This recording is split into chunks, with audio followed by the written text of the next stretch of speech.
দাদাদের বাড়ি খাওয়া দাওয়া করে দুপুরবেলা সবাই মিলে বেরিয়ে পড়লাম। এদিকে দেখো সবাই রেডি হয়ে গেছে, কিন্তু আমার বরমশাই নেই, কারণ ও অফিসে গিয়েছে। আর এই ভারী ভারী ব্যাগগুলো টেনে এখন আমাকে নিয়ে যেতে হবে। আর এটা আমার শাশুড়ি মা, আর এদিকে দাদা বৌদি, এটা মামপুর, সবাই রেডি হয়ে গেছে এবং বেরিয়েও গেছি। দেখো এবার বেরিয়ে আমরা প্রথমে যাব মেট্রো স্টেশন, সেখান থেকে যাব স্প্ল্যানেড, আর তারপর সেখান দিয়ে যাব হাওড়া। তো দেখো আমরা স্প্ল্যানেড চলে এসেছি, আর তারপরে আমরা চলে যাব হাওড়াতে।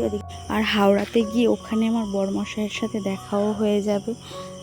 আমাদের ট্রেন ছিল বিকাল 4টের মধ্যে। তারপর দেখো আমার তো ভীষণ মজা হচ্ছিলো, কিন্তু সে ব্যাগ ট্যাগগুলো নিয়ে একটু কষ্টও হচ্ছিলো এই গরমের মধ্যে। তারপর আমরা পৌঁছে গেলাম হাওড়া। তো এখানে আমাদের ট্রেন চলে এসেছে, তারপর সবাই মিলে উঠে গেলাম ট্রেনে।